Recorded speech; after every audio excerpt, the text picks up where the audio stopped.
Hello and welcome dear students. आज से हम एक बिल्कुल नए चैप्टर की शुरुआत करने जा रहे हैं। क्लास 12th का जो चैप्टर हम डिस्कस करेंगे दैट इज द कैपेसिटेंस। वैसे तो एनसीईआरटी में ये सेकंड चैप्टर में ही इंक्लूड है।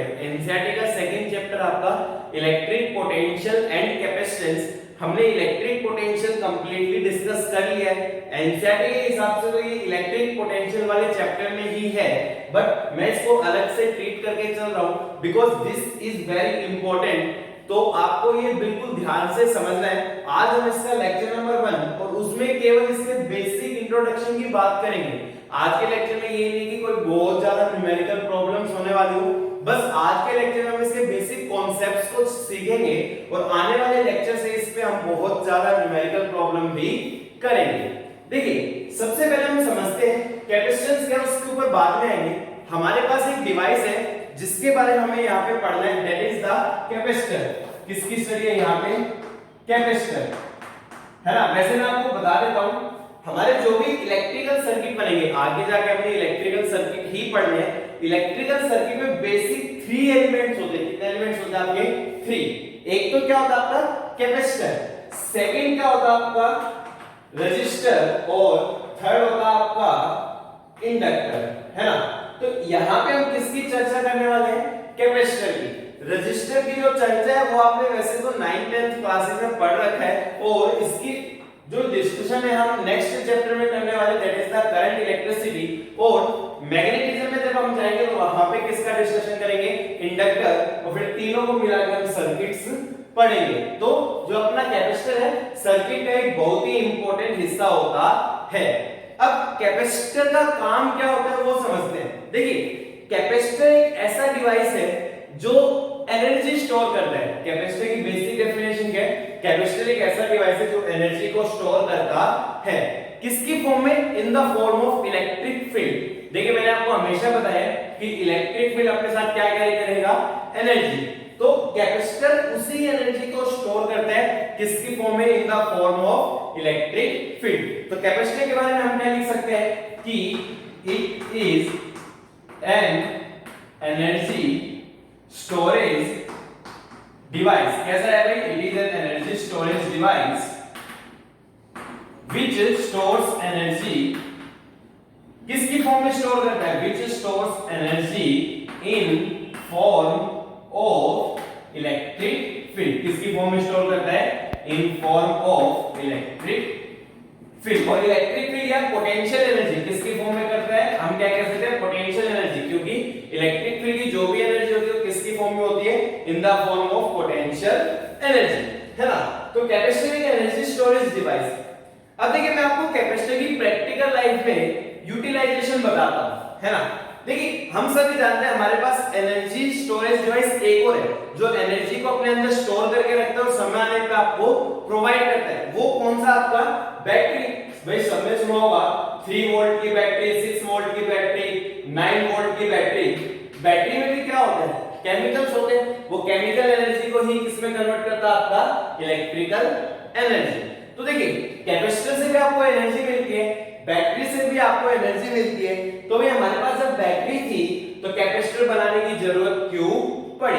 देखिए, उसका लॉजिक है, बैटरी जो भी एनर्जी सप्लाई करता है उसका जो रेट है काफी स्लो होता है ना। भाई जिस रेट से आपकी केमिकल रिएक्शन होगी उसी रेट से ही आपकी एनर्जी सप्लाई कर सकता है। तो बैटरी जिस रेट से एनर्जी सप्लाई करता है वो रेट क्या होता है? आपका काफी कम।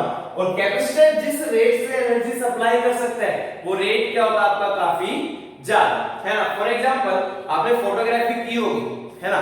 कैमरे से जब फोटोग्राफी करते हैं तो हमें फ्लैश की रिक्वायरमेंट होती है। अब जो फ्लैश है उसमें बहुत ज्यादा एनर्जी होती है। इंस्टेंटेनियसली आपको एनर्जी चाहिए। जैसे आपने बटन प्रेस किया तुरंत फ्लैश होना चाहिए, इंस्टेंटेनियसली आपको एनर्जी चाहिए। क्या हम वहां पे बैटरी को इस्तेमाल कर सकते थे? अरे बैटरी उतनी एनर्जी तो दे देगी पर वो एनर्जी देने में काफी टाइम ले लेगी। अब मान लो आपने क्लिक किया, 10 मिनट बाद फ्लैश ऑन हुआ, क्या उसका कोई फायदा है क्या? नहीं, उसका कोई फायदा होने वाला नहीं है। बैटरी एनर्जी तो दे देगी पर बहुत ज्यादा टाइम ले लेगी, इसलिए उसका कोई फायदा नहीं है। इसलिए वहां पे क्या इस्तेमाल करते हैं? कैपेसिटर। कैमरे के अंदर कैपेसिटर लगा होता है, वो तुरंत ही आपको एनर्जी सप्लाई करता है ताकि आपको फ्लैश के लिए रिक्वायर्ड एनर्जी मिल सके। तो ये आपका कैपेसिटर का काम है। और सुनिए, देखिए आपने देखा होगा कि जो जनरेटर होते हैं है ना, उनको हम हैंडल मार के चलाते हैं है ना। होता क्या है, वहां पे मोटर होती है, उसको इनिशियल टॉर्क देना होता है ना। जब हम हैंडल घुमाते हैं तो हम उसको क्या प्रोवाइड करते हैं, इनिशियल टॉर्क प्रोवाइड करते हैं। हमें क्या देना होता है उसको, इनिशियल टॉर्क। सेम काम पंखे में है, पंखे में भी तो मोटर होती है ना भाई, तो पंखे को इनिशियल टॉर्क देना पड़ता है, उसके बाद वो अपने आप घूमता रहेगा है ना। जैसे आपने स्विच ऑन किया, उसको इनिशियल टॉर्क चाहिए, कोई ना कोई उसको इनिशियल टॉर्क देगा, एक बार मिल गया तो अपने आप घूमता रहेगा। वो इनिशियल टॉर्क भी कौन प्रोवाइड करता है, आपका कैपेसिटर। कैपेसिटर ने अपने अंदर एनर्जी भर रखी है, स्विच ऑन किया, कैपेसिटर वाला ले बैठा, एनर्जी दी और वो इनिशियल टॉर्क आया, इनिशियल टॉर्क के बाद वो अपने आप घूमता रहेगा। कई बार आपने देखा होगा कि स्विच ऑन करने पे पंखा नहीं चलता, और जब आप उसको अपने हाथ से घुमा देते हो और वो चलने लग जाता है। क्यों? क्योंकि जब आपने हाथ से घुमाया तो कैपेसिटर की जगह इनिशियल टॉर्क किसने प्रोवाइड कर दिया, आपने प्रोवाइड कर दिया। आपने प्रोवाइड कर दिया तो काम हो गया। तो यहां से ये कंक्लूजन है कि स्विच ऑन करने पे फैन नहीं चला, वो घुमाने पे चल गया, इसका मतलब कैपेसिटर ने अपना काम नहीं किया और कैपेसिटर क्या हो गया, आपका खराब हो गया। तो ये आपकी कैपेसिटर की इंपॉर्टेंस है। कैपेसिटर एक एनर्जी स्टोरेज डिवाइस है जो एनर्जी की रिक्वायरमेंट होने पे तुरंत एनर्जी देता है ना। इसके एनर्जी देने का रेट बहुत ज्यादा होता है और इसके एनर्जी देने का रेट क्या होता है, बहुत कम। तो this is the importance of capacitor.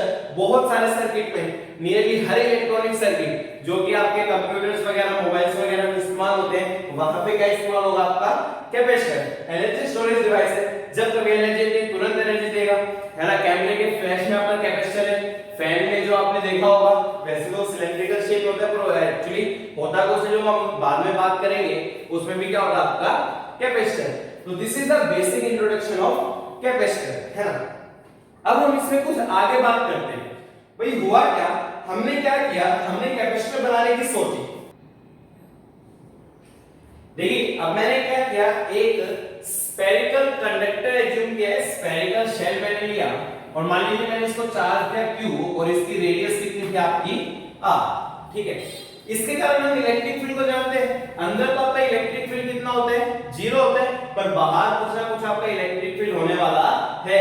Formula जो होता है KQ/R²। सारा का सारा चार्ज कहां लेते हैं, सेंटर में। तो फील्ड लाइंस का पैटर्न ड्रॉ करते हैं तो कुछ इस प्रकार का फील्ड लाइंस का पैटर्न आता है, just like a point charge. ये आपका फील्ड लाइंस का पैटर्न आने वाला है, उसमें आपको कोई समस्या नहीं होनी चाहिए। अब देखिए आपका बाहर इलेक्ट्रिक फील्ड है, इलेक्ट्रिक फील्ड कहां से कहां है, R से लेके इंफिनिटी है ना। मैंने आपको पहले बताया इलेक्ट्रिक फील्ड अपने साथ क्या गेन करने वाला है, एनर्जी। यानी कि इस स्फेरिकल शेल की एनर्जी होती है, बट वो कहां से कहां होती है, R से लेके इंफिनिटी। क्योंकि इलेक्ट्रिक फील्ड अगर आपका R से इंफिनिटी है तो इसकी एनर्जी भी कहां से कहां होगी, R से इंफिनिटी है ना। वैसे मैंने एडवांस लेवल लेक्चर में उस एनर्जी का फॉर्मूला भी डिराइव किया था। एनर्जी कितनी थी आपकी, Q²/8πε0 R। तो हमारे पास यहाँ पे एनर्जी तो है, बट वो एनर्जी कहां से कहां डिस्ट्रीब्यूटेड होती है, आपकी R से लेके इंफिनिटी तक वो डिस्ट्रीब्यूट होती है।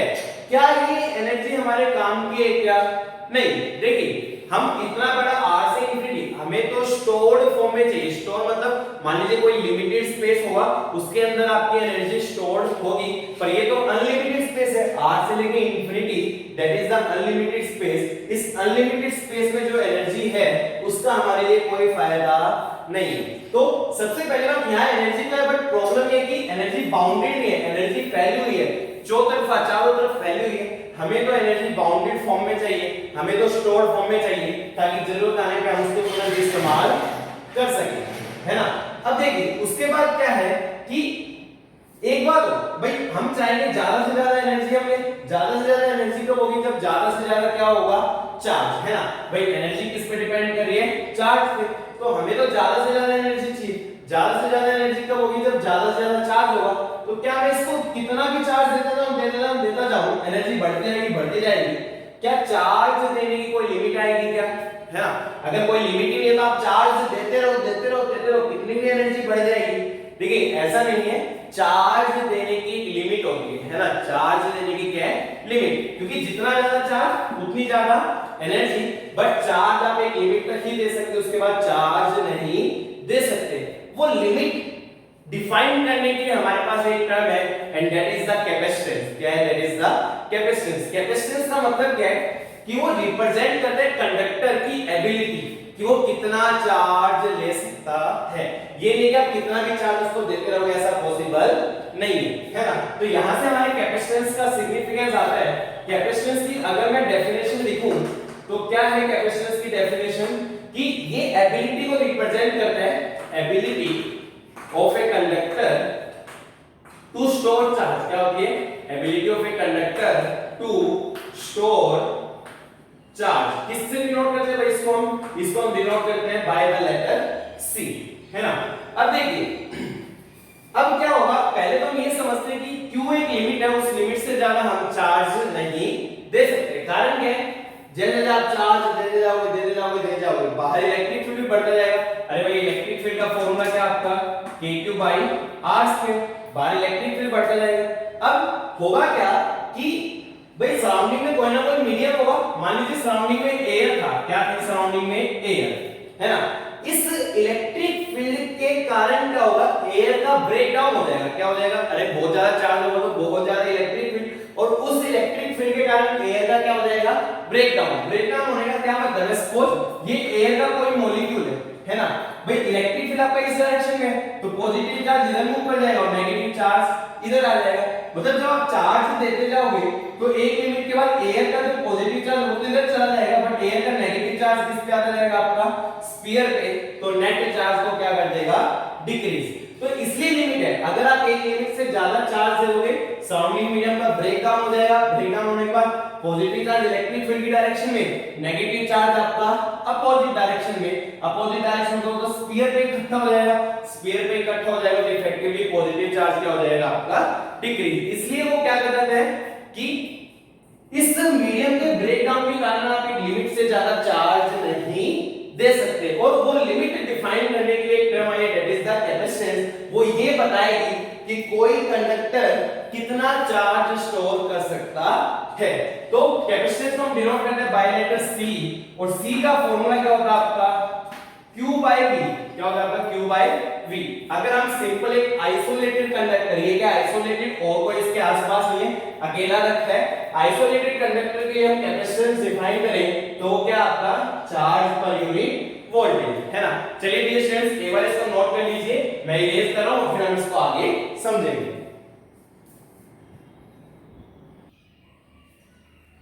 तो कैपेसिटेंस को हमने कैसे डिफाइन कर दिया था? कैपेसिटेंस को हमने डिफाइन किया था C बराबर Q/V, है ना। ये कैपेसिटेंस में डिफाइन कर रहा हूं आइसोलेटेड कंडक्टर। सिंपली एक कंडक्टर रखा है, उसके अलावा कुछ भी नहीं है। ये कैपेसिटेंस किसके लिए डिफाइन किया जाता है? This capacitance is defined for isolated. किसके लिए? आइसोलेटेड कंडक्टर, है ना। तो आइसोलेटेड कंडक्टर के लिए कैपेसिटेंस होगा Q/V। ये Q क्या आपका? Charge on conductor. क्या आपका? Charge on conductor. और V क्या आपका? Potential of conductor. क्या आपका? V potential of conductor. ये एज्यूम किया गया कि इंफिनिटी में पोटेंशियल क्या आपका? 0, है ना। तो स्फेरिकल शेल के लिए देखिए कैपेसिटेंस हम निकाल लेते हैं। तो ये हमारा स्फेरिकल शेल था, ये Q, रेडियस कितनी थी? R। तो भाई ठीक है, कैपेसिटेंस C बराबर Q/V। चार्ज तो Q हो गया, पोटेंशियल, हाँ भाई पोटेंशियल ऑफ कंडक्टर, कंडक्टर के सरफेस का पोटेंशियल कितना है? 1/4πε0 Q/R, है ना। इस Q से ये Q कैंसिल हो गया, ये ऊपर जाएगा तो कैपेसिटेंस कितना हो गया आपका? 4πε0 into R, है ना। यहां से मैं आपको कुछ इंपॉर्टेंट बातें बता रहा हूं रिगार्डिंग द कैपेसिटेंस। क्या कैपेसिटेंस चार्ज या वोल्टेज पे डिपेंड करता है क्या? नहीं। देखिए इस फॉर्मूले में कहीं भी चार्ज नहीं है, कहीं भी वोल्टेज नहीं है। कैपेसिटेंस चाहे चार्ज पर यूनिट वोल्टेज हो, पर कैपेसिटेंस ना तो चार्ज पे डिपेंड करता है ना ही वोल्टेज पे डिपेंड करता है। तो पहली महत्वपूर्ण बात कि जो आपका कैपेसिटेंस होता है, कैपेसिटेंस इज इंडिपेंडेंट। क्या होता है? Capacitance is independent of both, किससे इंडिपेंडेंट होता है? Is independent of both charge and potential, या वोल्टेज भी बोल सकते हैं इसको, है ना। पोटेंशियल डिफरेंस क्या होता है आपका? वोल्टेज, है ना। तो जो capacitance is independent of both charge and potential. Second important point है ना। देखिए वो डिपेंड यहाँ पे किस पे कर रहा है, रेडियस। रेडियस मतलब साइज, रेडियस का मतलब क्या आपका साइज। तो कैपेसिटेंस एक तो साइज पे डिपेंड करता है ना। सेकंड ये डिपेंड करेगा क्या शेप है। हमने ये किसके लिए निकाला है, स्फेरिकल के लिए निकाला है, और कोई शेप होगी तो और कुछ कैपेसिटेंस आ सकता है। तो सेकंड ये डिपेंड करेगा शेप पे, साइज हो गया, शेप हो गया। थर्ड ये डिपेंड करेगा डाइलेक्ट्रिक मीडियम, किस पे डिपेंड करेगा आपका, डाइलेक्ट्रिक मीडियम। एप्सिलॉन नॉट है ना, मतलब हमने वैक्यूम माना, क्या माना हमने, वैक्यूम। अगर और कुछ होगा तो हम क्या इस्तेमाल करते हैं, 4 पाई के एप्सिलॉन नॉट इनटू आर। अगर आपका वैक्यूम नहीं है और कोई मीडियम है, डाइलेक्ट्रिक कांस्टेंट के है, तो यहाँ पे के भी आएगा। तो कैपेसिटेंस तीन चीजों पे डिपेंड कर गया, शेप पे डिपेंड कर गया, साइज पे डिपेंड कर गया, और साथ में किस पे डिपेंड करेगा, सराउंडिंग मीडियम, कौन सा मीडियम है ना। तो किस पे डिपेंड करता है, इट डिपेंड्स अपॉन किस चीज पे, शेप पे डिपेंड करता है, size and nature of surrounding medium, किस पे, नेचर ऑफ सराउंडिंग मीडियम। ठीक है, चलिए ये दो इंपॉर्टेंट पॉइंट है रिगार्डिंग द कैपेसिटेंस। थर्ड, इसकी एसआई यूनिट, कैपेसिटेंस की एसआई यूनिट क्या होगी, देखिए क्या है ये आपका, चार्ज अपॉन पोटेंशियल वोल्टेज। ठीक है, मैं बार-बार वोल्टेज इस्तेमाल कर रहा हूं, आगे जाके पोटेंशियल डिफरेंस को हम क्या लिखेंगे, वोल्टेज, है ना। अभी आप सिंपल यहां आइसोलेटेड के लिए तो पोटेंशियल ही है। ठीक है, तो एसआई यूनिट क्या है, चार्ज के एसआई यूनिट क्या होते हैं, कूलम्ब, और पोटेंशियल की एसआई यूनिट क्या होती है, वोल्ट। तो एसआई यूनिट क्या होगी, कूलम्ब पर वोल्ट, या फिर इसको हम क्या बोलते हैं, फैरेड। क्या बोलते हैं इसको हम, फैरेड। तो जो कैपेसिटेंस उसकी एसआई यूनिट क्या होगी आपकी, फैरेड। और फैरेड को किससे डिनोट किया जाता है, आपका एफ, है ना। फोर्थ, इसका डायमेंशनल फॉर्मूला है ना। तो डायमेंशनल फॉर्मूला चाहिए तो ऊपर तो चार्ज है, चार्ज का जो डायमेंशनल फॉर्मूला होता है वो कितना होता है आपका, a into t, ये हम समझ चुके।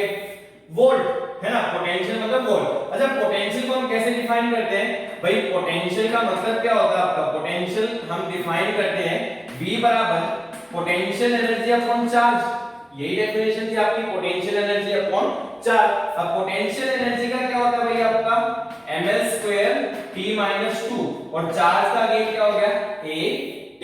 तो ये किसका डायमेंशनल फॉर्मूला हो गया आपका, पोटेंशियल का। तो चार्ज का तो एक ही हो गया, डिनोमिनेटर में पोटेंशियल है, पोटेंशियल का डायमेंशनल फॉर्मूला ये हो गया। तो कितना लिखेंगे हम, ml² t - 2, इसको ऊपर ले जाओ, a into t। सोल्व करेंगे तो कितना आ गया भाई, अगर n को ऊपर लेके जाएंगे तो m की पावर -1, l को ऊपर लेके जाएंगे तो l की पावर -2, t को ऊपर ले जाओ, ऑलरेडी t² है, तो ये कितना हो जाएगा, t की पावर 4, और a into में a, ये क्या हो गया आपका, a²। तो ये आपका डायमेंशनल फॉर्मूला हो गया किसका, कैपेसिटेंस का, m-1 l-2 t की पावर 4 एंड a²। a मतलब एंपियर, जो इलेक्ट्रिक करंट वाला होता है ना। तो ये आपकी कुछ इंपॉर्टेंट बात है। सबसे इंपॉर्टेंट, ना तो चार्ज पे डिपेंड करता है, ना ही पोटेंशियल पे, है ना। अब देखिए कुछ इंपॉर्टेंट बातें देखते हैं। जो कैपेसिटेंस है ना, यहाँ पे वो कितना है, 4 pi epsilon nought into R. अगर हम इसको बहुत ध्यान से एनालिसिस करें तो देखिए ऐसा यूनिट्स में लिखा हूं, r को मैं किस में लूंगा, वहां पे मीटर, और 4 पाई एप्सिलॉन नॉट इसकी वैल्यू कितनी होती है, अरे भाई 1/4 पाई एप्सिलॉन नॉट होता है आपका 1/4 पाई एप्सिलॉन नॉट। ये कितना होगा, 9 into में 10 की पावर 9, इसको इधर ले जाओ, इसको नीचे ले जाओ, तो इसकी कितनी होगी, 9 into में 10 की पावर 9। ये वैल्यू बहुत स्मॉल आने वाली है, बहुत लार्ज आने वाली है। देखिए अगर हम यहाँ पे ध्यान से देखें तो ये नीचे 10 की पावर 9 है, वेरी वेरी लार्ज, है ना। तो यहाँ पे जो कैपेसिटेंस की वैल्यू आने वाली है वो क्या आने वाली है, बहुत बहुत बहुत कम। तो समस्या तो हुई, आइसोलेटेड कंडक्टर के साथ कितनी समस्या हुई, दो। पहली बात तो उसकी एनर्जी फैली हुई थी, कहां से कहां, r से लेके इंफिनिटी, इसलिए हम उसको इस्तेमाल नहीं कर सकते थे। सेकंड, उसका कैपेसिटेंस बहुत कम है भाई, क्योंकि नीचे 10 की पावर 9 आ रही, कैपेसिटेंस क्या होने वाला आपका, बहुत कम होने वाला है। तो सॉरी, तो हमारे पास दो समस्या थी आइसोलेटेड कंडक्टर में। सबसे पहले तो एनर्जी फैली हुई थी, और सेकंड समस्या क्या थी कि उसका कैपेसिटेंस क्या था, बहुत बहुत बहुत कम। समय के साथ साइंटिस्ट लोग लगे रहे, इंजीनियर लोग लगे रहे, रिसर्च करते रहे, और उन्होंने तरीके निकाले और दोनों प्रॉब्लम को सोल्व किया। पहली प्रॉब्लम, उन्होंने एनर्जी को भी बाउंड किया और दूसरी प्रॉब्लम उन्होंने कैपेसिटेंस को भी इंक्रीज करके हमें दिखाया। अभी हम देखेंगे कि उन्होंने किस प्रकार से रिसर्च कंटिन्यू की कि हम ये दोनों प्रॉब्लम को ओवरकम कर सकें। ओके डियर स्टूडेंट्स, अपनी वीडियो को पॉज कीजिए एंड नोट दिस डाउन।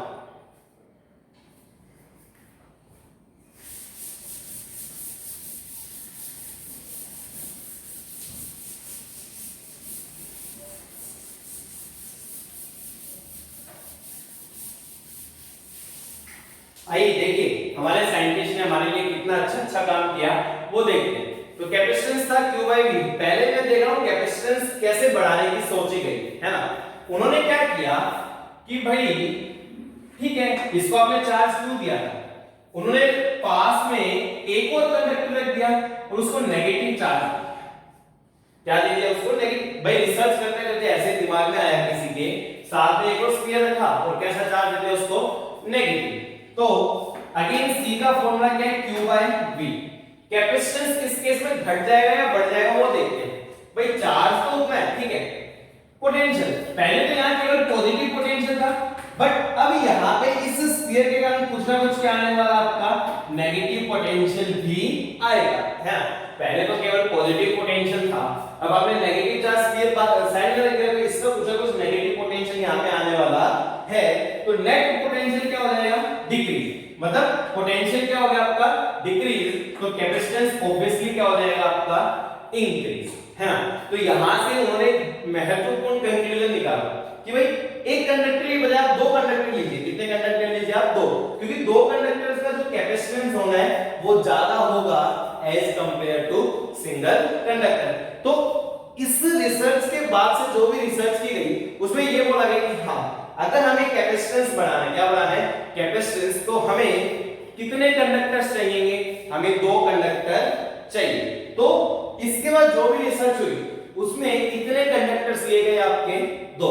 तो अब हम कैपेसिटेंस पढ़ेंगे इन ए सिस्टम ऑफ कंडक्टर्स। सिस्टम का मतलब मेरे पास कितने कंडक्टर्स होने वाले हैं, दो कंडक्टर्स। कितने कंडक्टर्स होने वाले हैं, दो। अभी भी एक और प्रॉब्लम रह गई कि इलेक्ट्रिक फील्ड अभी भी फैला हुआ है। अरे भाई इसके कारण जो इलेक्ट्रिक फील्ड होगा चारों तरफ फैलेगा। इलेक्ट्रिक फील्ड फैला हुआ तो अभी भी एनर्जी फैली हुई थी। धीरे धीरे हमने बहुत सारे अरेंजमेंट्स ट्राई करे, उसके बाद हम कुछ कंक्लूजन्स पे पहुंचे जहां पे एनर्जी भी क्या हो गई, बाउंड हो गई। तो यहां से हम क्या समझेंगे, हम देखते हैं कैपेसिटेंस आइसोलेटेड का नियम, capacitance of system of two conductors. क्या है, capacitance of system of two conductors, है ना। अभी हम देखेंगे कैसे हम उसका कैपेसिटेंस डिफाइन करते हैं। अब देखिए जहां तक एनर्जी बाउंड करने की बात थी तो एक अरेंजमेंट सोचिए। मैं आपको सिंपल एग्जांपल दे रहा हूं, जैसे मान लीजिए सपोज मैंने दो स्फीयर लिए, दोनों कंसेंट्रिक लिए। क्या लेंगे, दोनों कंसेंट्रिक, ठीक है ना। और इसकी रेडियस मान लीजिए अंदर वाले की रेडियस a है और बाहर वाले की रेडियस क्या आपकी b, ठीक है।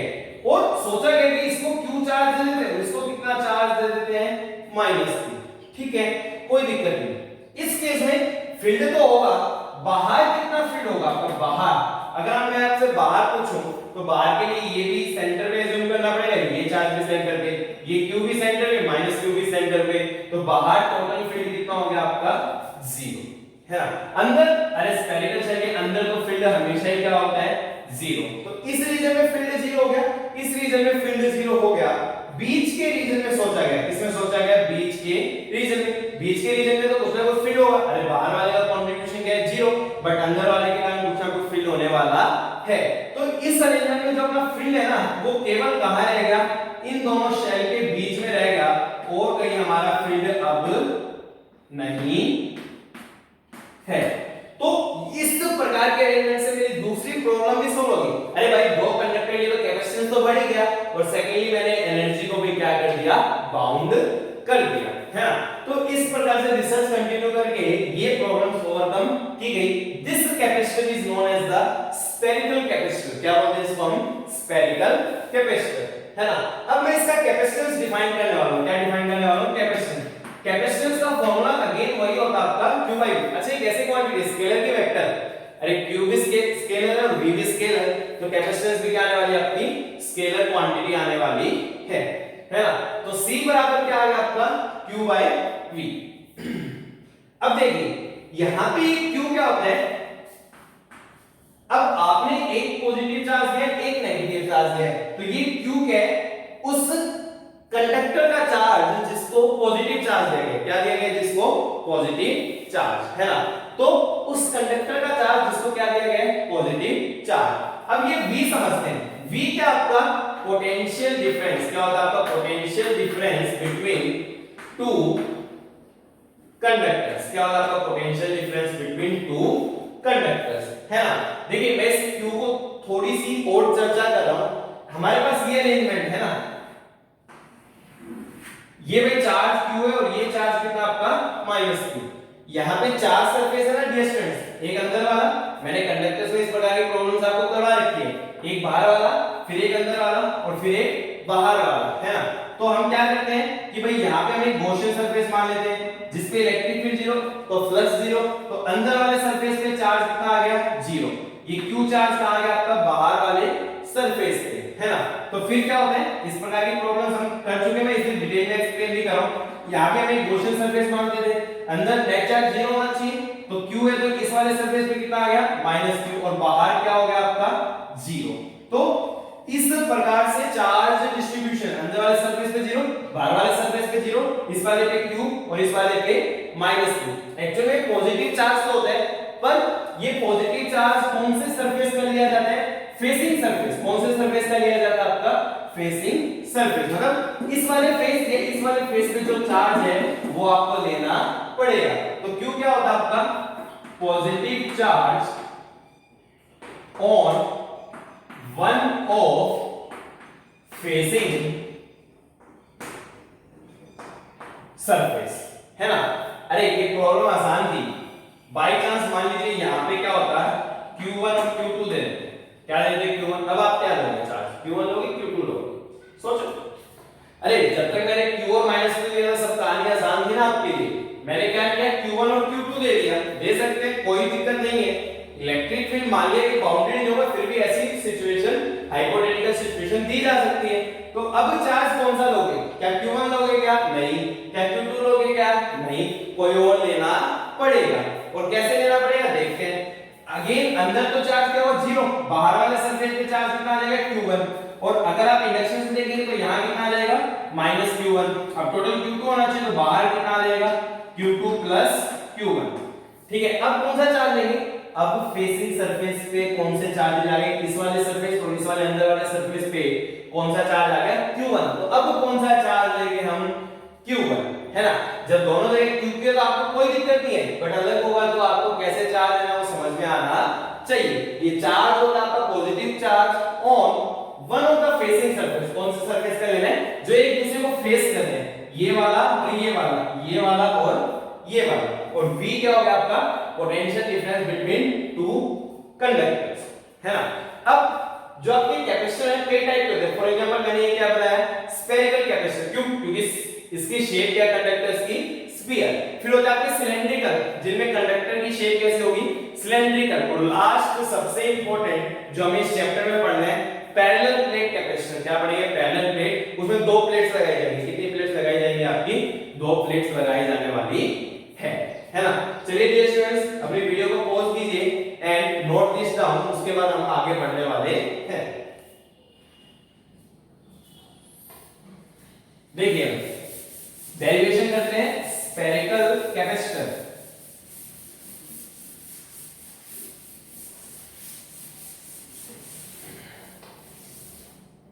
आइए ध्यानपूर्वक समझते हैं स्फेरिकल कैपेसिटर।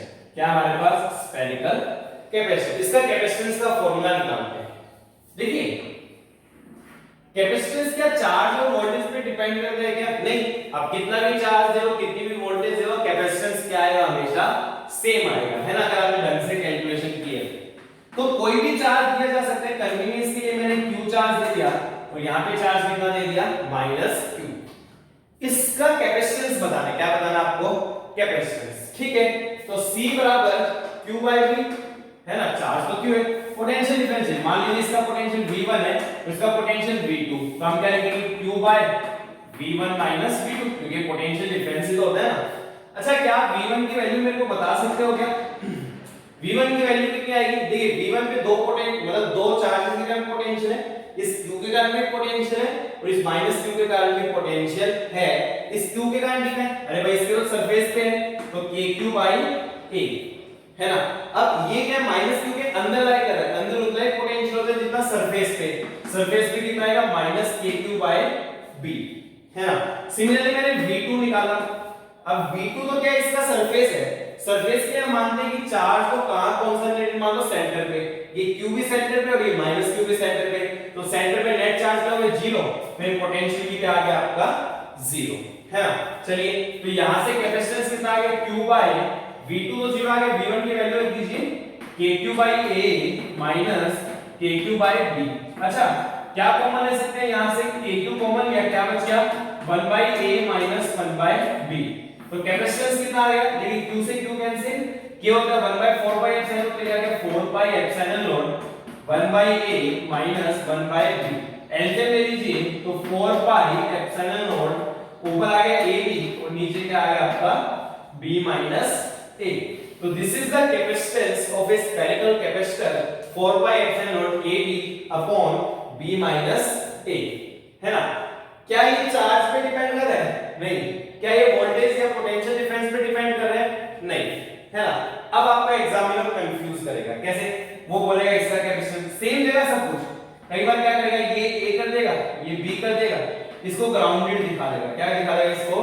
ग्राउंडेड। पूछेगा कैपेसिटेंस, अरे भाई चार्ज कितना दे लो, वोल्टेज कितनी दे लो, कैपेसिटेंस क्या आएगा? सेम। अभी भी कैपेसिटेंस कितना आएगा इसका?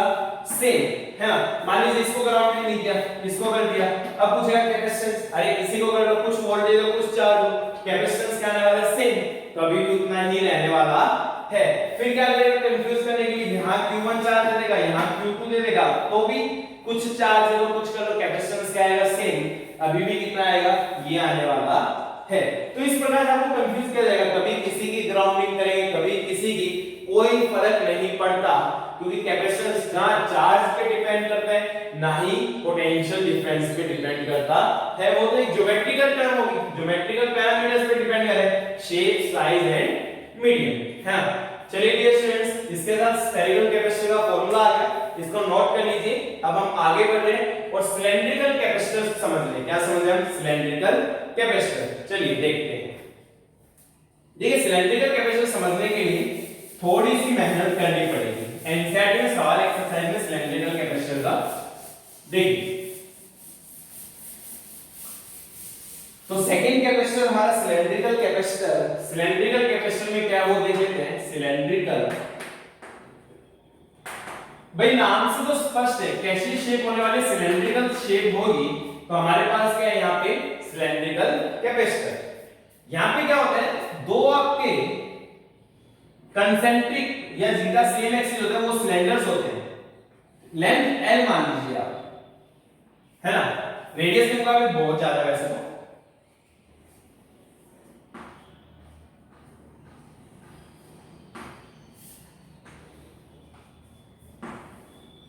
आपको समझना है इसलिए इतना बड़ा डायग्राम बनाया है। तो देखिए ये आपका मान लीजिए ये दोनों की एक्सिस क्या होगी? सेम। अंदर वाले की रेडियस क्या मान ली मैंने? अंदर वाले की रेडियस मान ली A और बाहर वाले की रेडियस क्या मान ली मैंने? B। ठीक है, तो इस सिस्टम का कैपेसिटेंस निकालना है। भाई सिलेंडर इसे सिलेंड्रिकल कैपेसिटर बोल दिया। अब चार्ज कुछ भी दे लो, यहां मैंने Q दे दिया, यहां -Q, क्योंकि लास्टली चार्ज पे डिपेंड करने वाला ही नहीं है ना। अब देखिए मैंने क्या माना कि इसको इस वाले सरफेस का पोटेंशियल हो गया V1 और इस वाले सरफेस का पोटेंशियल कितना हो गया V2।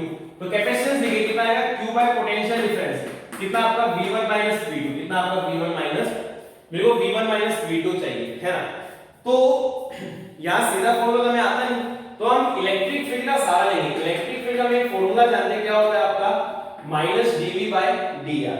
पहले तो मेरे को इलेक्ट्रिक फील्ड मालूम होना चाहिए, वैसे तो मैंने एडवांस लेवल लेक्चर्स में इलेक्ट्रिक फील्ड निकालना सिखाया था, फिर से मैं एक बार बता देता हूं, अगर किसी को नहीं आता तो ध्यान से सुन सकते हैं। हमने क्या किया कि यहां से r डिस्टेंस से जाके गॉसियन सरफेस लिया, क्या लिया? गॉसियन सरफेस, देखिए इसकी डिटेल में डिस्कशन ऑलरेडी हो चुकी है, उतनी ज्यादा डिटेल में नहीं जाऊंगा मैं। तो ये मेरा गॉसियन सरफेस है, this is my Gaussian surface, length L, finite length है ना, लेंथ L है ना। ये लेंथ कितनी हो गई आपकी, जो सिलेंडर की लेंथ है that is equal to L। ठीक है, अब अपने सिलेंड्रिकल गॉसियन सरफेस है, तीन सरफेस है, ऊपर वाला सर्कुलर, नीचे वाला सर्कुलर, साइड वाला कर्व। तो यहाँ पे हम गॉस लॉ लगाते हैं तो जो नेट फ्लक्स है वो किसके बराबर होगा, अगर हम देखें तो नेट फ्लक्स चार्ज इनसाइड, इस गॉसियन सरफेस के अंदर कितना चार्ज आपका Q बाय एप्सिलॉन नॉट है ना। फ्लक्स लिख लेते हैं कितना होगा, तो ये बात तो हमें मालूम है कि सिलेंडर के नाम रेडियल होगा, जस्ट लाइक लाइन चार्ज है ना। सॉरी, सिलेंडर को आप लाइन चार्ज की तरह ट्रीट कर सकते हो है ना। लाइन चार्ज की थिकनेस 0 होती है, इसकी कुछ ना कुछ थिकनेस है, उसके बाद फील्ड क्या होता है, हमेशा रेडियल, क्या होता है, हमेशा रेडियल है ना। तो यहाँ पे क्या होगा कि भाई ये आपका एरिया वेक्टर और इधर क्या होगा आपका इलेक्ट्रिक फील्ड, दोनों में एंगल कितना बन गया आपका 90, तो इस वाले से फ्लक्स क्या हो जाएगा 0। सेम कहानी इधर, नीचे भाई आपका एरिया वेक्टर इधर, बाहर की तरफ इलेक्ट्रिक फील्ड इधर, दोनों के बीच में एंगल कितना हो गया 90 डिग्री, 90 डिग्री तो फ्लक्स क्या हो गया 0। ये तीसरा सरफेस बचा, यहाँ पे इलेक्ट्रिक फील्ड भी इधर की तरफ, एरिया वेक्टर भी इधर की तरफ, दोनों में एंगल 0 है, तो क्या लिखेंगे E into area, curved surface area कितना होता है 2 pi r l is equal to Q by epsilon nought. तो यहां से इलेक्ट्रिक फील्ड कितना आ जाएगा, इसको नीचे ले जाओ, Q by 2 pi epsilon not l into r, value put कीजिए, this must be equal to minus dv by dr। मैं क्या कर रहा हूं, dr को इधर ले जाऊं तो माइनस dv कितना आ जाएगा Q by 2 pi epsilon not l dr by r, और मैंने कर दिया इंटीग्रेशन, ये कांस्टेंट है सर है ना। अब देखिए अगर मैं यहाँ पे a लिखता हूं तो ये पोटेंशियल कितना आ गया v1, क्योंकि इनर सरफेस की रेडियस कितनी है a और पोटेंशियल कितना था v1, और इसको मैं v लिखता हूं तो ये पोटेंशियल कितना आ गया आपका v2, क्योंकि आउटर सरफेस की रेडियस कितनी है आपकी, आउटर सरफेस की रेडियस है v और पोटेंशियल कितना आपका v2। चलिए सोल्व करते हैं, dv का इंटीग्रेशन कितना हो गया आपका, dv का इंटीग्रेशन हो गया v, लिमिट कहां तक आपकी v1 से v2 इक्वल टू है ना, ये तो कांस्टेंट है Q by 2 pi epsilon not l dr by r, इसका इंटीग्रेशन क्या होता है डियर स्टूडेंट्स आपका ln r, कहां से कहां a से b। ठीक है, लिमिट लगाओ, higher limit minus lower limit is equal to Q by 2 pi epsilon not l है ना। अब देखिए क्या करना है, पहले higher limit minus lower, solve करने पे आपका ये आएगा, अरे ln x माइनस y क्या होता है ln x बाय y, तो ये कितना आएगा ln b बाई a, तो v1 माइनस v2 वो किसके बराबर आ गया Q by 2 pi epsilon not l ln b by a है ना।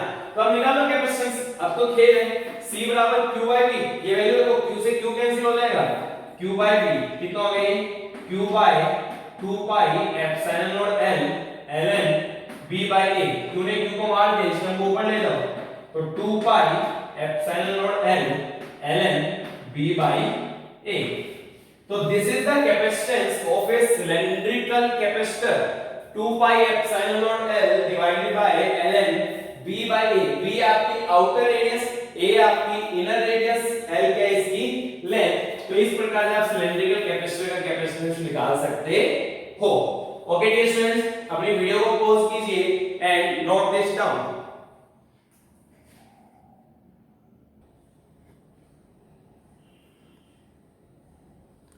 अब देखिए नेक्स्ट कैपेसिटर की हम चर्चा कर लेते हैं, दो हमने कर लिए सिलेंड्रिकल एंड स्फेरिकल। लास्ट हम अरेंजमेंट डिस्कस कर ले, दैट इज द जो सबसे ज्यादा यूज भी होती है पैरेलल प्लेट कैपेसिटर। इसकी बात करें हम पैरेलल प्लेट कैपेसिटर है ना। देखिए ध्यानपूर्वक समझने की जरूरत है हमारे पैरेलल प्लेट कैपेसिटर। यहां पे क्या होती है कि दो प्लेट्स होती है, एक्चुअली में इस प्रकार की शेप होती है, एक प्लेट मान लीजिए इनफाइनाइट प्लेट मानते हैं है ना, इस प्रकार से आपकी प्लेट्स होती है। ये आपकी दो प्लेट्स रखी होती है, दोनों का सेम एरिया लिया जाता है, इसका एरिया a और इसका भी एरिया कितना आपका a, और दोनों के बीच में एक पर्टिकुलर सेपरेशन होता है। मान लीजिए सेपरेशन क्या है, दोनों के बीच में डी पैरेलल अरेंज्ड होती है। कैसे अरेंज होती है आपकी? पैरेलल, है ना। सिंपलिसिटी के लिए हम इसको ऐसे रिप्रेजेंट कर देते हैं, है ना। ये हमारी दो प्लेट्स हो गई, सेपरेशन कितना हो गया डी, इसका भी एरिया ए और इसका भी एरिया ए, है ना। इसका हमें कैपेसिटेंस निकालना है। क्या निकालना है इसका? कैपेसिटेंस। अगेन आप कुछ भी चार्ज दे दो तो मैं प्लस क्यू और इस पे चार्ज दे दिया माइनस क्यू, है ना। तो देखिए, तो यहाँ पे क्या होगा भाई, चार्ज डेंसिटी प्लस सिग्मा मान सकता हूँ क्यू बाई ए, और यहाँ चार्ज डेंसिटी क्या मान सकता हूँ? Minus sigma. अगर मैं बाहर किसी रीजन की बात करूं तो फील्ड की तो देख लेते हैं, है ना, कि बाउंडेड है भी क्या नहीं। तो बाहर के लिए इस प्लस के कारण तो अवे आएगा, तो कितना होता है? Sigma bye 2 epsilon not. Negative के कारण towards the charge, again sigma bye 2 epsilon not. बाहर तो फील्ड कितना आ गया? 0। इधर देख लीजिए, प्लस के कारण away sigma bye 2 epsilon not, negative के कारण आपका towards the charge, again sigma bye 2 epsilon not. हां भाई, यहां पे कितना आ गया आपका? 0। बीच में आपका फील्ड आएगा, यानी जो फील्ड बचा वो कहां बचा? बीच में। और यहां बीच में हम पढ़ भी चुके हैं, आपका यूनिफॉर्म फील्ड होता है। कितना इलेक्ट्रिक फील्ड आएगा? देखिए, प्लस के कारण कहां आएगा आपका? अवे इधर की तरफ, माइनस के कारण भी कहां आएगा? Towards the charge. दोनों की डायरेक्शन सेम हो गई, तो कितना हो जाएगा? Sigma bye 2 epsilon not plus sigma bye 2 epsilon not. Solve कर देंगे तो कितना आ रहा है आपका? Sigma by epsilon not, that will be your electric field, है ना। तो यहाँ जो बीच का रीजन है उसमें इलेक्ट्रिक फील्ड कितना आ रहा है आपका? Sigma by epsilon not. बाहर भी 0 इधर भी 0, मतलब कि इलेक्ट्रिक फील्ड बाउंडेड है, एनर्जी भी सिस्टम की क्या होगी? बाउंडेड। तो इसलिए हम इसको इजीली इस्तेमाल कर सकते हैं। और मोस्ट ऑफ द एप्लीकेशन में जो कैपेसिटर इस्तेमाल किया जाता है कौन सा होता है आपका? Parallel plate capacitor. पंखों में जो होता है that is the parallel plate capacitor, है ना। इलेक्ट्रिक फील्ड आ गया, चलिए कैपेसिटेंस निकालते हैं। Q बाय पोटेंशियल डिफरेंस, इसका पोटेंशियल V1 माइनस इसका V2, तो कितना आ गया आपका? V1 minus V2। Electric field constant है कि वेरिएबल? अरे कांस्टेंट है, सिग्मा भी कांस्टेंट, एप्सिलॉन नॉट भी कांस्टेंट, तो पोटेंशियल डिफरेंस कैसे लिखेंगे? अरे भाई फॉर्मूला क्या था आपका? E बराबर minus dV by dr। Field constant है तो E इनटू में dr बराबर माइनस dV। अब फील्ड कांस्टेंट है तो हम पोटेंशियल डिफरेंस निकालने के लिए सीधा क्या कर सकते हैं? फील्ड कितना होगा? Sigma by epsilon multiply by dr मतलब डिस्टेंस। तो कितना डिस्टेंस है भाई दोनों के बीच में? That is equal to d। This is coming to be potential difference, sigma by epsilon into d। तो कैपेसिटेंस कितना हो जाएगा? C बराबर q bye v1 minus v2, कितना है? सिग्मा d, और ये एप्सिलॉन कहां चला गया? ऊपर। तो q एप्सिलॉन, अच्छा सिग्मा क्या होगा आपका? चार्ज पर यूनिट एरिया, तो q इनटू में a, और ये d, q ने q को मार दिया, a ऊपर गया, कितना आ गया भैया आपका? Epsilon not a by d। तो जो आपका कैपेसिटेंस है इस सिस्टम का that is equal to epsilon not a by d। बाहर भी फील्ड 0 इधर भी 0, और बीच में आपका sigma by epsilon nought, capacitance आ रहा है आपका epsilon not a by d, है ना। यहां पे एक और बात, चाहे यहां q1 चार्ज है यहां q2, कैपेसिटेंस का फॉर्मूला चेंज नहीं होगा क्योंकि वो चार्ज पे डिपेंड नहीं करता। चाहे इसको ग्राउंडेड कर लो चाहे इसको ग्राउंडेड कर लो, तो भी कैपेसिटेंस का फॉर्मूला चेंज नहीं होगा। क्यों? क्योंकि ये ज्योमेट्रिकल प्रॉपर्टी है, शेप वगैरह पे डिपेंड करता है, चार्ज और पोटेंशियल पे अगेन ये डिपेंड नहीं करता। ये सारी बातें आपको सदैव याद होनी चाहिए। तो तो इस प्रकार से हम पैरेलल प्लेट कैपेसिटर की कैपेसिटेंस निकाल लेते हैं epsilon not a by d। अब के बाद से जो भी चर्चा होगी, देखिए ना हम स्फेरिकल कैपेसिटर की उतनी चर्चा करेंगे ना हम सिलेंड्रिकल की उतनी चर्चा करेंगे। हमारी जो मेन चर्चा होने वाली है वो किसकी होगी? आपकी पैरेलल प्लेट कैपेसिटर। किसकी होगी? आपकी पैरेलल प्लेट कैपेसिटर, है ना। चलिए डियर स्टूडेंट्स, अपनी वीडियो को पॉज कीजिए, इसको नोट कर लीजिए, हम आगे बढ़ रहे हैं, देखते हैं। यहां पे मैं आपको एक इंपॉर्टेंट पॉइंट और बता देता हूं और फिर पैरेलल प्लेट कैपेसिटर को डिटेल में डिस्कस करेंगे।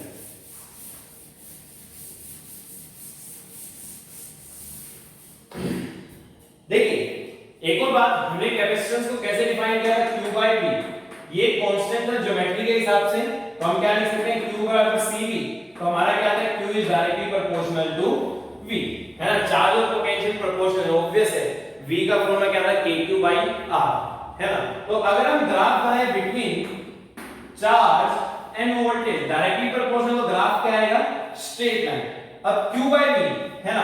सपोज मैंने क्या किया, ये कोई पॉइंट मान लिया, इसके कोऑर्डिनेट्स लिखो। क्या कोऑर्डिनेट्स हो गए? Q और V, सॉरी गलती लिखी, पहले x कोऑर्डिनेट V और फिर y कोऑर्डिनेट Q। मैंने लाइन ड्रॉ की, सपोज ये मेरा थीटा एंगल कितना है थीटा, ये क्या हो गया आपका V और ये क्या हो गया आपका Q। मैं बोल रहा हूं tan थीटा निकालो, क्या निकालो tan theta, perpendicular by base, perpendicular हो गया Q और बेस कितना हो गया V।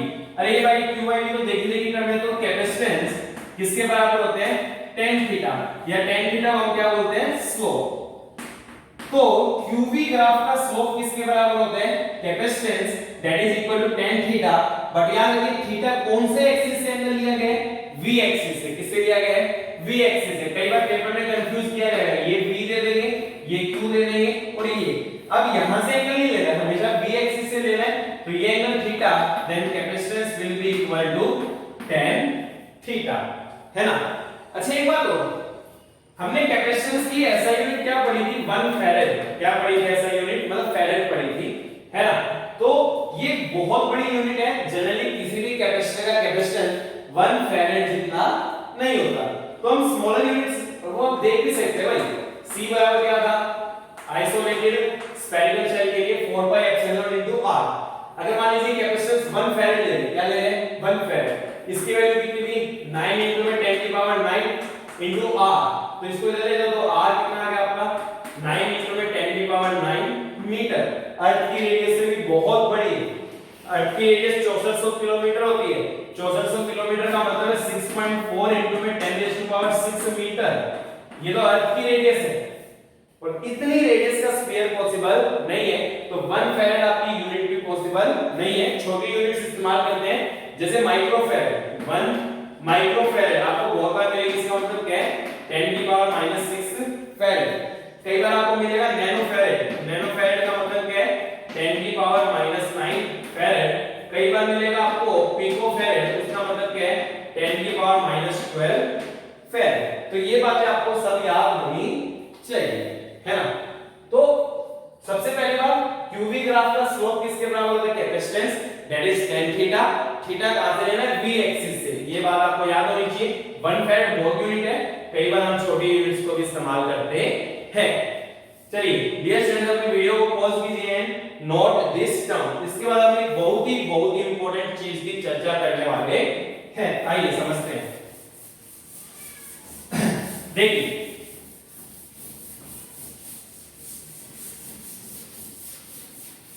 हमें एक बात समझना है कि कैपेसिटर का काम है टू स्टोर द एनर्जी, पर कितनी एनर्जी स्टोर कर रहा है वो ही निकाल देते हैं, है ना।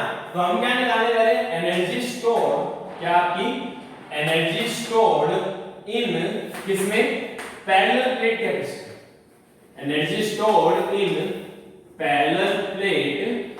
And very important dear students, very important, board में तो पता नहीं कितनी बार इसका डेरिवेशन पूछा गया है, energy stored in parallel plate capacitor.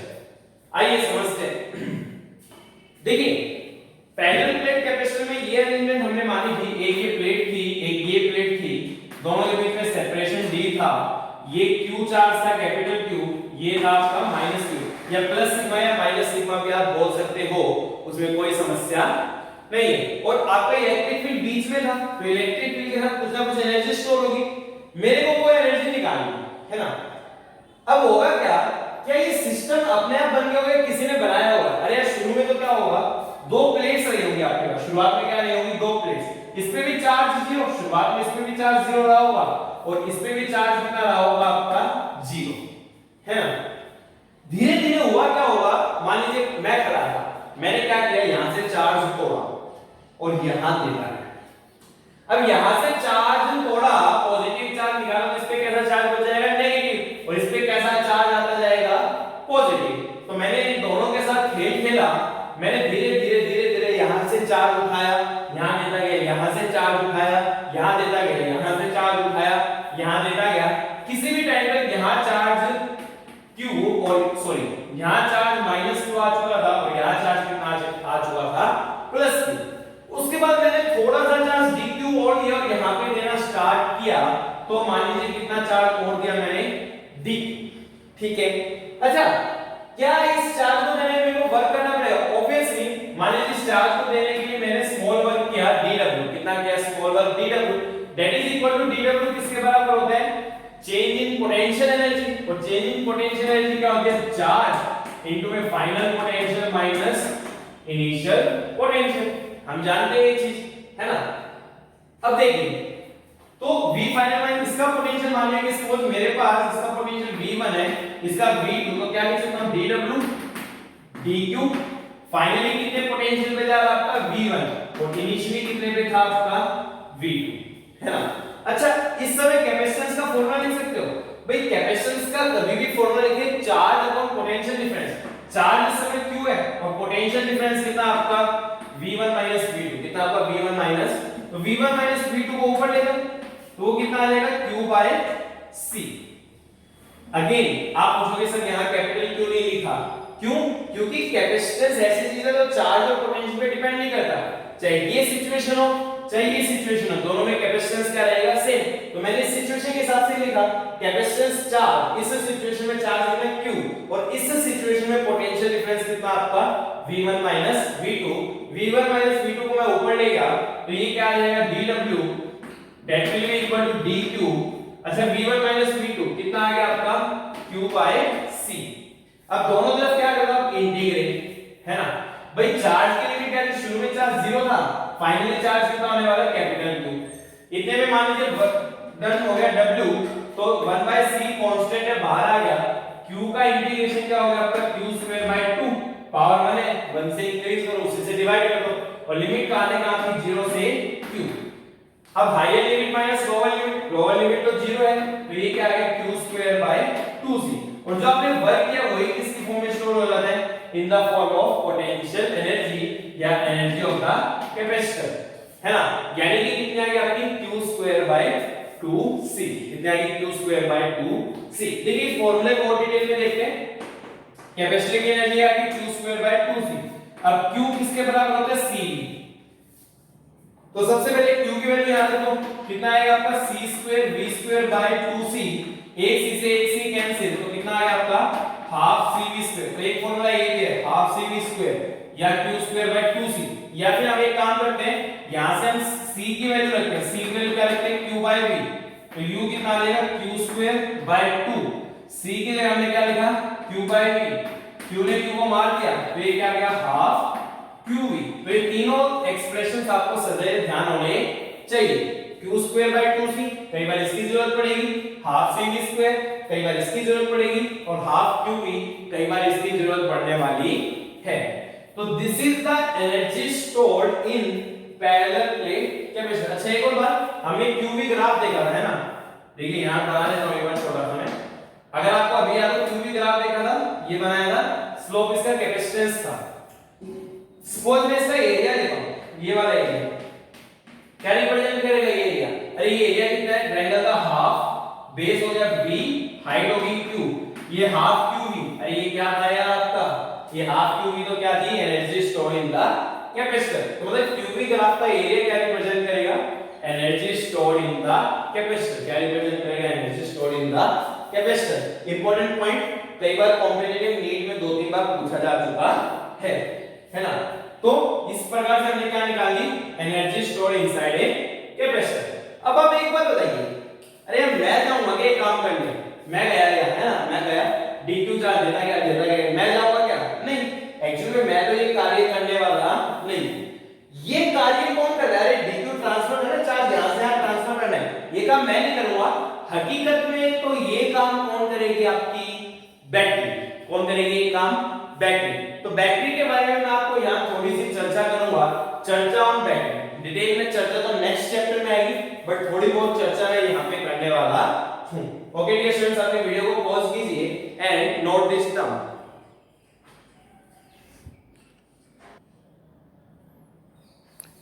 तो देखिए बैटरी की चर्चा कर लेते हैं।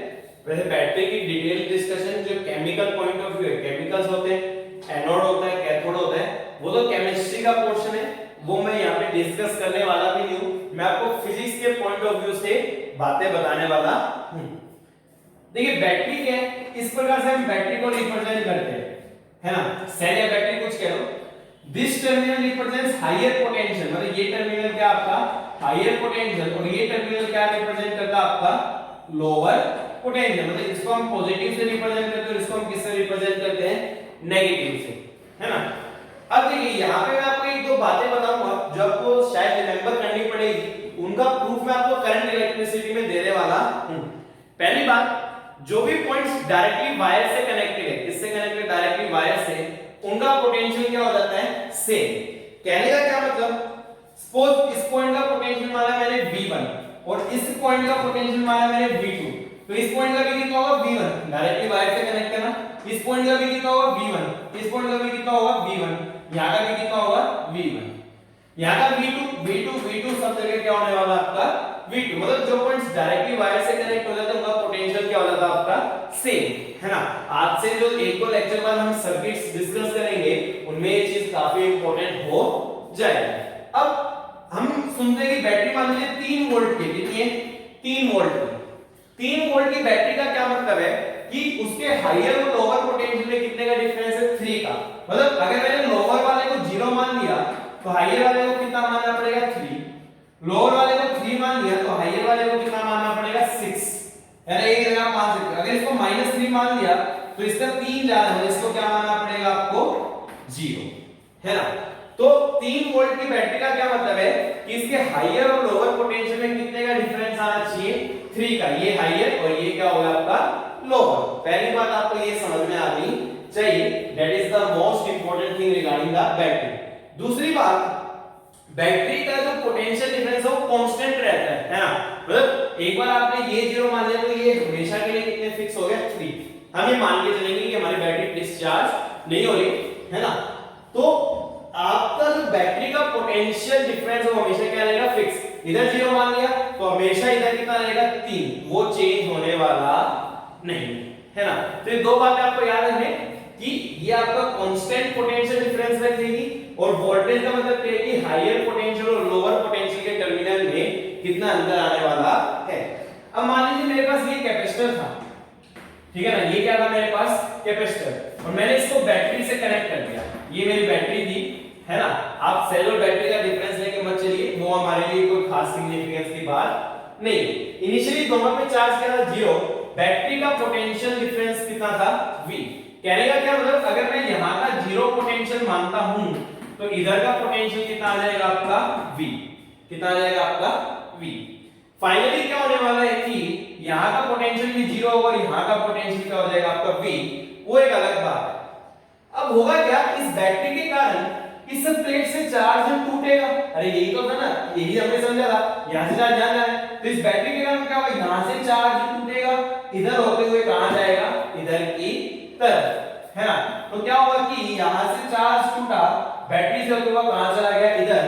तो मान लीजिए Q चार्ज टूटा तो Q यहां चला गया, यहां कितना बच गया आपका, -Q, है ना।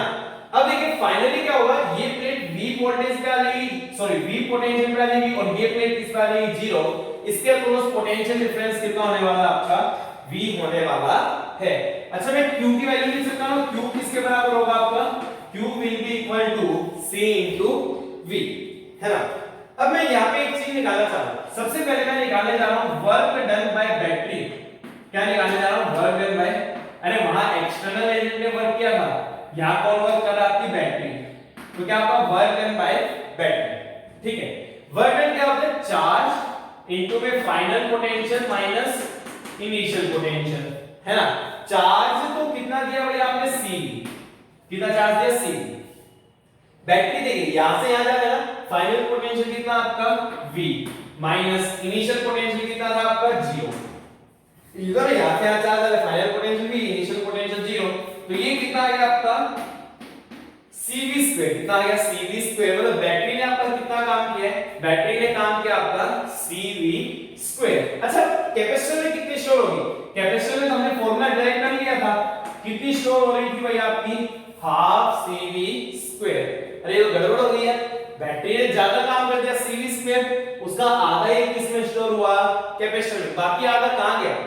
तो बाकी आधा आपका लॉस हो जाता है in the form of heat energy. Mainly किसके फॉर्म में लॉस हो जाता है, in the form of heat energy. और इसको समझने के लिए वैसे करंट इलेक्ट्रिसिटी में हम डिटेल में बता सकते हैं, यहां पे मैं आपको हिंट दे रहा हूं किस प्रकार से हीट एनर्जी में लॉस होगा।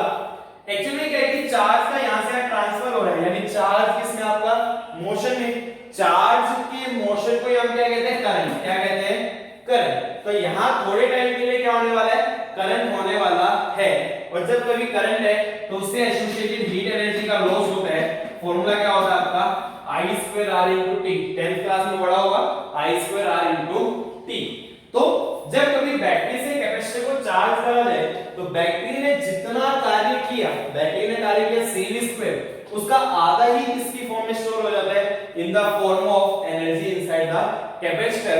बाकी आधा लॉस हो जाता है in the form of heat energy.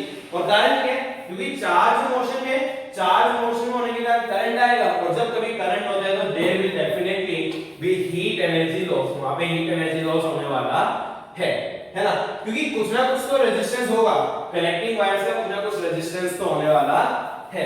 तो this is the main concept कि सारी की सारी एनर्जी आपके कैपेसिटर को नहीं मिलेगी, कुछ एनर्जी आपकी लॉस हो जाती है in the form of heat energy, है ना। तो ये आपके मेन बात थी। आज का लेक्चर हम यहीं पे समाप्त करने वाले। एक चीज और बता देता हूं, कैपेसिटर का सिंबल आपको ऐसे मिलेगा या फिर आपको ऐसे भी मिल सकता है, कोई दिक्कत नहीं है उसमें, है ना। जनरली मैं ये इस्तेमाल करूंगा, कैपेसिटर का सिंबल इस प्रकार से हम इस्तेमाल करने वाले हैं। तो with this dear students we are going to wind up this lecture. आज का लेक्चर इंट्रोडक्टरी लेक्चर था, बहुत ज्यादा न्यूमेरिकल प्रॉब्लम्स नहीं थी, है ना। तो जो न्यूमेरिकल प्रॉब्लम्स है वो आगे के लेक्चर्स में हम करने वाले हैं, डिटेल में हम वो प्रॉब्लम्स करेंगे भी। टिल देन आप पढ़ते रहिए, घरों में रहिए, stay home, stay safe in pandemic of covid.